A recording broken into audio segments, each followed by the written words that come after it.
Hello everyone and welcome back to That Engineering Girl. My name is Ruha and I've just finished my third year in electrical engineering, and I'm here to take you along on the ride, on the journey with me engineering my life, both figuratively and literally. So in today's video, I want to answer the question of the century, literally. So the question is an engineering degree worth it? Well, we'll get into that in this video. Now, I don't believe this video needs any preamble. The question speaks for itself. So without further ado, let's get into it. All right, so I don't know if you're gonna love my answer, probably not, but I believe that it's the right answer because a lot of people will tell you engineering sucks, never get a degree, or you need a degree. My answer is, it depends. Now, I told you won't like it, but hear me out. Hear me out before you pause this video and go away, because there's a reason why I'm saying this, and there are a few good reasons why I'm saying this. The very first is, what are you after? What do you want? What are your end goals? So what I mean by this is, are you interested in academia? Are you wanting to go into industry? Because those two career paths entirely different. Because for academia, you're guaranteed to need a degree.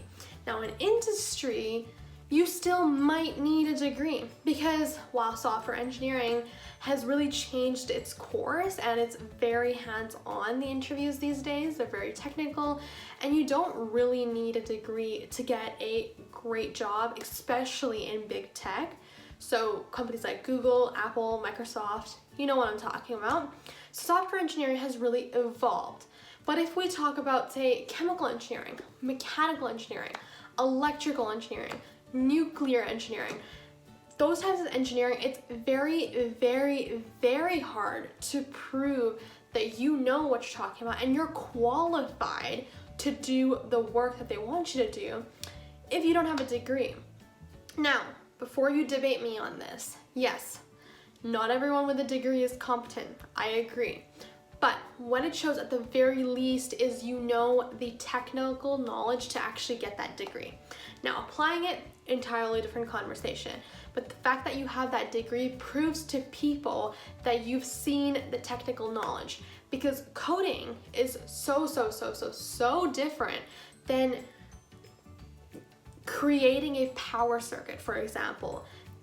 Entirely different skill set that, in my opinion, is very, very hard to prove. Unlike coding. Coding is much easier to prove if you can code in an interview.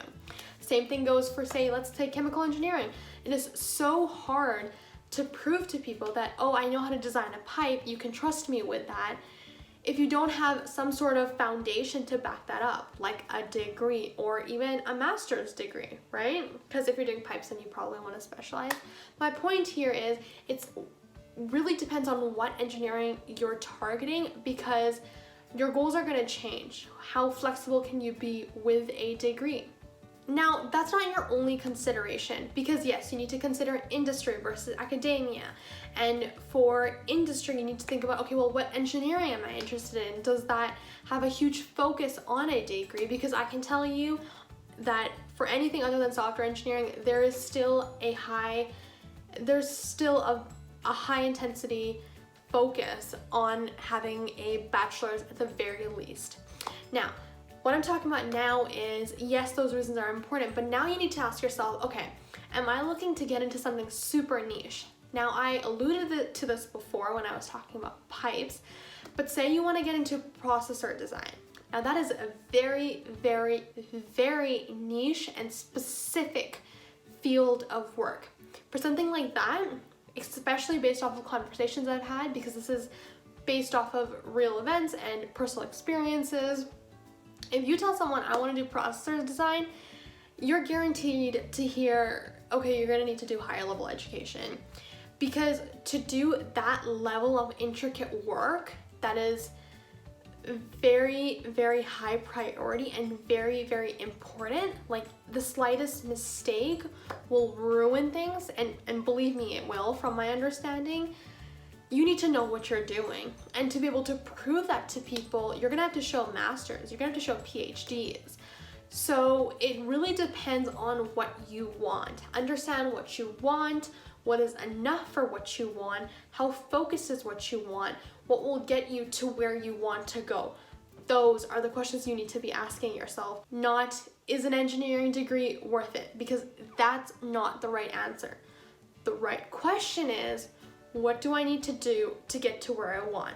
And an engineering degree might or might not factor into that. Now, I hope you're not too mad with my answer. I know I probably didn't satiate your hunger for I want a hard yes or I want a hard no. But I hope you have understood what I've said here, and I really hope you see my point, because I really do believe that a lot of good answers actually come from it depends, because life is complex and the world is complex and it deserves complex answers. So with that, I'm gonna leave you for today. Until next time.